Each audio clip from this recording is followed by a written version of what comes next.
Hello everyone, आप सभी का स्वागत है एमपीपीएससी स्टडी आईक्यू पर। उम्मीद है आप सभी लोग अच्छे होंगे और आप सभी की तैयारी बेहतर चल रही होगी। दोस्तों, हमारी ये जो सीरीज़ है 15 मिनट हिस्ट्री शो, इस सीरीज़ में आज हम बात करेंगे मॉडर्न हिस्ट्री के कुछ और महत्वपूर्ण प्रश्नों के बारे में। और ये ऐसे प्रश्न हैं जो अक्सर एग्ज़ाम में आते रहते हैं और हमको इन प्रश्नों से ये सीखना है कि हमें हमारी तैयारी किस डायरेक्शन में करनी है। अगर आप मॉडर्न हिस्ट्री पढ़ रहे हैं तो आपको कौन से टॉपिक्स पढ़ने चाहिए, किन टॉपिक्स पे आपको ज़्यादा फोकस करना चाहिए। तो आइए स्टार्ट करते हैं आज का हमारा ये सेशन, जिसका नाम है 15 मिनट हिस्ट्री शो। तो आज हम इसमें पहला जो क्वेश्चन देखेंगे, देखिए बहुत इंपॉर्टेंट क्वेश्चन है, आपने ये क्वेश्चन देखा होगा। और क्वेश्चन में क्या पूछा गया, आइए समझिए। क्वेश्चन में उन्होंने पूछा है कि निम्न में से किसने कहा था अच्छा शासन स्वशासन का स्थानापन्न नहीं है। इसका मतलब ये होता है कि अच्छा शासन कितना भी क्यों ना हो वो स्वशासन की जगह नहीं ले सकता। हालांकि ये पूरा सेंटेंस इस संदर्भ में था कि विदेशी शासन भले ही कितना अच्छा क्यों ना हो वो स्वशासन की जगह नहीं ले सकता। और ये जो हमारा स्टेटमेंट दिया है वो दिया है किसने, स्वामी दयानंद सरस्वती। तो स्वामी दयानंद सरस्वती का मानना था कि विदेशी शासन कितना भी अच्छा क्यों ना हो वो स्वशासन की जगह नहीं ले सकता। ये अक्सर एग्जाम में पूछा जाता है, मोस्ट इम्पॉर्टेंट है। मुझे उम्मीद है कि आप इस क्वेश्चन को अच्छे से कर लेंगे। एक और इम्पॉर्टेंट बात, चलिए एक मिनट।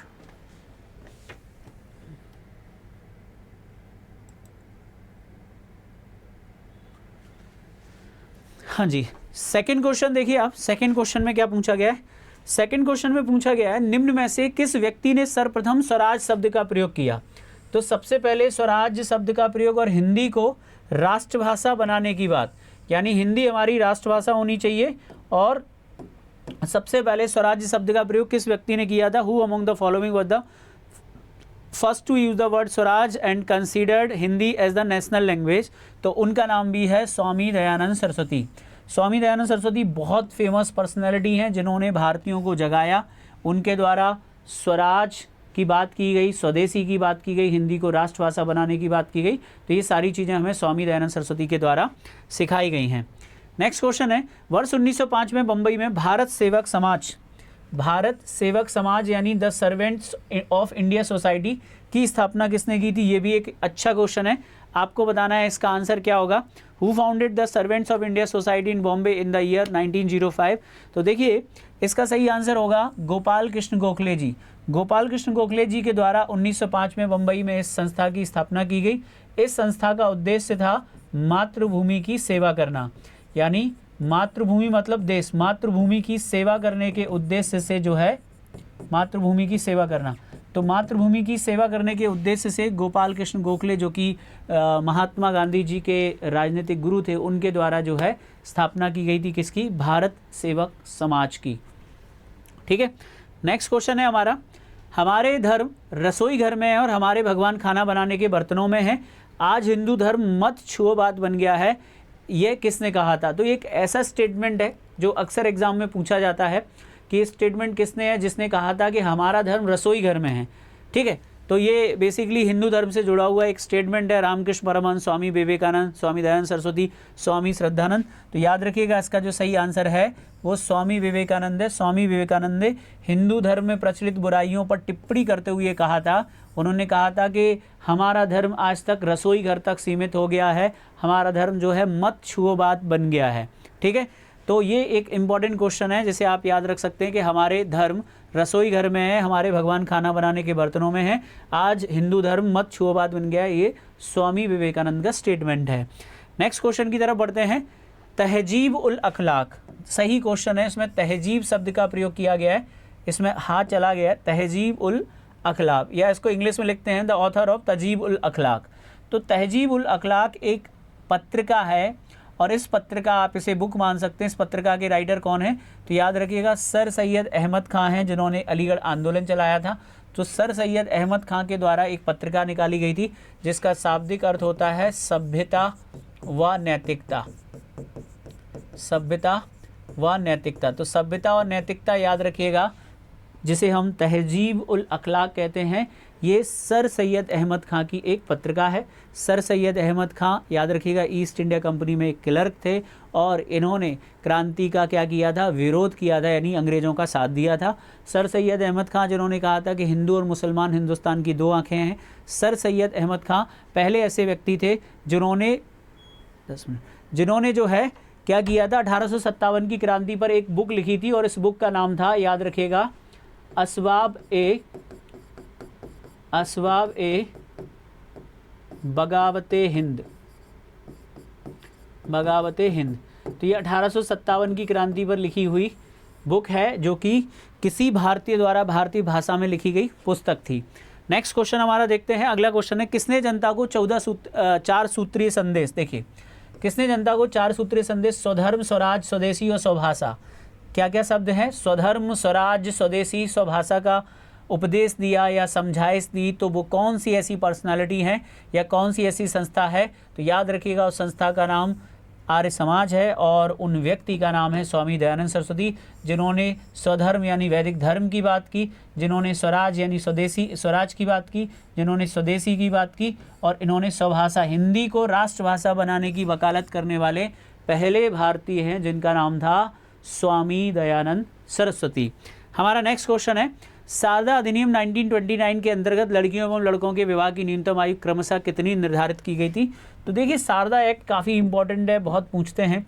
शारदा एक्ट में लड़की की न्यूनतम आयु 14 वर्ष थी और लड़के की न्यूनतम आयु 18 वर्ष थी। ये जो एक्ट है, ये एक्ट पारित करवाया था हरविलास शारदा जी ने। अजमेर के एक प्रसिद्ध शिक्षाविद, एक समाज सुधारक थे हरविलास शारदा। हरविलास शारदा के प्रयासों से पारित हुआ था और हरविलास शारदा के नाम पर ही इसका नाम है, याद रखिएगा, क्या रखा गया था, शारदा एक्ट रखा गया था। ठीक है, अजमेर निवासी हरविलास शारदा, और इसमें याद रखिएगा लड़के की न्यूनतम आयु 18 और लड़की की विवाह की न्यूनतम आयु 14 की गई थी। ये जो कानून है लॉर्ड इरविन के समय पारित हुआ था। लॉर्ड इरविन के समय 1929 में ये कानून बना था। मोस्ट इम्पॉर्टेंट है बाल विवाह को रोकने के लिए। हमारा अगला क्वेश्चन है, किसने नारा दिया मानव के लिए एक धर्म, एक जाति और एक ईश्वर होना चाहिए? तो मानव के लिए एक धर्म, एक जाति और एक ईश्वर का नारा किसने दिया? आपको बताना है, श्री नारायण गुरु, ईवी रामास्वामी नायंकर, ज्योतिबा फुले, महात्मा गांधी। तो याद रखिएगा, ये जो है जिन्होंने मानव के लिए एक धर्म एक जाति की वकालत की, वो थे हमारे श्री नारायण गुरु। श्री नारायण गुरु जो दक्षिण भारत में जिन्होंने काफ़ी आंदोलन चलाए और इन्होंने दलित सुधार के लिए काम किया था, दलित सुधार आंदोलन से संबंधित थे हमारे श्री नारायण गुरु। नेक्स्ट क्वेश्चन है हमारा, नानू आसन किसे कहा जाता है? देखिए, ये भी एक अच्छा क्वेश्चन है, किस पर्सनैलिटी को नानू आसन कहा जाता है? तो नानू आसन किसे कहा जाता है आपको बताना है। तो नानू आसन कहा जाता है Shri Narayana Guru, EV Ramasamy Naicker, CN Mudaliar, TM Nair, ये दक्षिण भारत के प्रसिद्ध लीडर हैं, याद रखिएगा। तो श्री नारायण गुरु जो हैं, इनको ही कहा जाता है नानू आसन। तो नानू आसन क्या नाम था, याद रखिएगा, श्री नारायण गुरु का नाम है, जिन्होंने क्या किया था, जिन्होंने एक नारा दिया था मानव के लिए एक धर्म, एक जाति, एक ईश्वर। भील सेवा मंडल, भील सेवा मंडल याद रखिएगा 1922 की स्थापना किसने की थी? तो भील सेवा मंडल की स्थापना करने वाले शख्स का नाम क्या है? देखिए, आपको लग रहा होगा बहुत सारे स्टूडेंट को, सर आप तो बहुत सरल प्रश्न करवा रहे हैं। देखिए, ये जो 15 मिनट की सीरीज़ है, हमने उन बच्चों के लिए स्टार्ट की है जो तैयारी की शुरुआत कर रहे हैं, जिनको पता नहीं है किस तरह के प्रश्न आते हैं, तो एटलीस्ट वो देख सकें कि कैसे प्रश्न आते हैं। एक बार उनको पहले वो लगाना सीख जाएं, फिर हम इसका थोड़ा स्टैंडर्ड भी बढ़ाएंगे। तो इसका जो सही आंसर है वो फर्स्ट आंसर है श्री अमृतलाल विट्ठलदास ठक्कर। इनके द्वारा ही, याद रखिएगा, 1922 में जो है भील सेवा मंडल की स्थापना की गई थी। और भील सेवा मंडल 1922 में कहाँ स्थापित किया गया था? आपको याद रखना है, बम्बई में। और इन्हीं को याद रखिएगा, इन्हीं को कहते हैं ठक्कर बप्पा। इन्हें आदिवासियों का मसीहा कहा जाता है, इन्हीं को ठक्कर बप्पा के नाम से जाना जाता है। तो इन्होंने आदिवासियों के उत्थान के लिए एक संस्था बनाई और जिसका नाम है क्या? जिसका नाम है भील सेवा मंडल। आदिवासियों का मसीहा, जनजातियों को आदिवासी शब्द भी इनके द्वारा ही दिया गया था। हमारा अगला क्वेश्चन है नेक्स्ट, महाराष्ट्र में वासुदेव बलवंत फड़के का विद्रोह कब हुआ? ये महाराष्ट्र में वासुदेव बलवंत फड़के, जिन्होंने कृषक जत्था तैयार किया था, यानी महाराष्ट्र में अंग्रेज़ों के विरुद्ध पहली बार एक हथियारबंद दस्ता जिस व्यक्ति ने तैयार किया, वो थे हमारे श्री वासुदेव बलवंत फड़के, याद रखिएगा। ये जो है ये पश्चिमी घाट पे हुआ था ये विद्रोह, याद रखिएगा, और इसका संबंध रामोसी विद्रोह से आप कनेक्ट कर सकते हैं। तो याद रखिएगा महाराष्ट्र में प्रथम बार महाराष्ट्र में कृषक जत्था का मतलब है किसानों का एक लड़ने वाला जत्था किसने तैयार किया था? वासुदेव बलवंत फड़के ने तैयार किया था। तो ये इम्पॉर्टेंट है। 1879 इनका रिवॉल्ट बहुत बार एग्जाम में पूछा जाता है। नेक्स्ट क्वेश्चन है, वल्लभ भाई पटेल को सरदार की उपाधि उनकी कुशल संगठन क्षमता के कारण किस आंदोलन के दौरान दी गई थी? तो आपको बताना है, और ये भी एक चर्चित और बहुत ही ज़्यादा पूछा जाने वाला सवाल है, और इसका सही आंसर है बारदोली सत्याग्रह 1928। तो गुजरात के बारदोली में एक सत्याग्रह हुआ था, और सत्याग्रह का नेतृत्व किया था किसने? वल्लभ भाई पटेल ने। और इसीलिए याद रखिएगा वल्लभ भाई पटेल जब बारदोली जाते थे तो वहाँ की महिलाएं घूंघट में एक दूसरे से कहती थी, देखो हमारा सरदार आ गया। कौन आ गया? देखो हमारा सरदार आ गया। इसलिए याद रखिएगा कभी पूछा जाए तो आप बता सकते हैं कि सरदार वल्लभ भाई पटेल को, याद रखिएगा, जो सरदार की उपाधि है वो इस आंदोलन के दौरान बारदोली की महिलाओं ने दी थी। हालांकि इन महिलाओं की तरफ से गांधी जी ने उनको ये कहा था, मेनली बारदोली की महिलाओं ने ये टाइटल दिया था। नेक्स्ट क्वेश्चन है, अगला क्वेश्चन है हमारा जिसमें ये पूछा गया है, भारतीय सिविल सेवा में चुने गए पहले भारतीय, यानी इसको हम कह सकते हैं फर्स्ट आईसीएस का नाम क्या था जिन्होंने आईसीएस की परीक्षा पास की थी? तो वो कौन है? तो याद रखिएगा उनका नाम है सत्येंद्र नाथ टैगोर। सत्येंद्र नाथ टैगोर पहले भारतीय हैं जो आईसीएस बने थे। याद रखिएगा प्रथम आईसीएस हैं भारत के जिन्होंने लंदन जाके परीक्षा पास की थी, प्रथम भारतीय जो आईसीएस बने थे, याद रखिएगा। उसके बाद बहुत सारे लोग आईसीएस बने जिसमें सुरेंद्र नाथ बनर्जी थे, जिसमें आपको याद रखना पड़ेगा अरविंद घोष थे, ठीक है। तो पहले भारतीय हैं जिनका नाम है क्या? पहले भारतीय का नाम था सत्येंद्र नाथ बोस। वह कौन सा प्रथम भारतीय था जो ब्रिटिश संसद के लिए निर्वाचित हुआ? आपको बताना है ब्रिटिश संसद के लिए निर्वाचित हुआ भारतीय कौन था? तो इनका आंसर होने वाला है दादा भाई नौरोजी। दादा भाई नौरोजी पहले ऐसे शख्स थे, याद रखिएगा, जो ब्रिटिश संसद में 1892 में जो है हाउस ऑफ कॉमन के सदस्य बने थे। हाउस ऑफ कॉमन के सदस्य, जैसे हमारे यहाँ संसद है वहाँ पे हाउस ऑफ कॉमन है। तो ब्रिटिश संसद के लिए निर्वाचित होने वाले पहले भारतीय हैं जिनका नाम है दादा भाई नौरोजी, जिन्हें grand old man of India कहते हैं। प्रति व्यक्ति आय के बारे में बताया था, लंदन में भारतीय सुधार समिति की स्थापना की, लंदन में ईस्ट इंडियन एसोसिएशन की स्थापना की थी, और कांग्रेस के 3 बार अध्यक्ष भी बने थे। नेक्स्ट क्वेश्चन है, a nation in the making. A nation in the making नामक जो पुस्तक है वो किसने लिखी थी? आपको बताना है। तो a nation in the making, who wrote the book? तो याद रखिएगा उनका नाम है सुरेंद्र नाथ बनर्जी। सुरेंद्र नाथ बनर्जी की ये प्रसिद्ध बुक है जिन्होंने उसमें बताया है, याद रखिएगा, a nation in the making, ठीक है। तो राष्ट्र के बनने की क्या कहानी है ये सब कुछ इसमें उन्होंने बताया है। चलिए आगे बढ़ते हैं हमारे अगले क्वेश्चन की ओर। हमारा अगला क्वेश्चन कहता है, इल्वर्ट विल विवाद किस वायसराय के काल में उभरा था? आपको बताना है।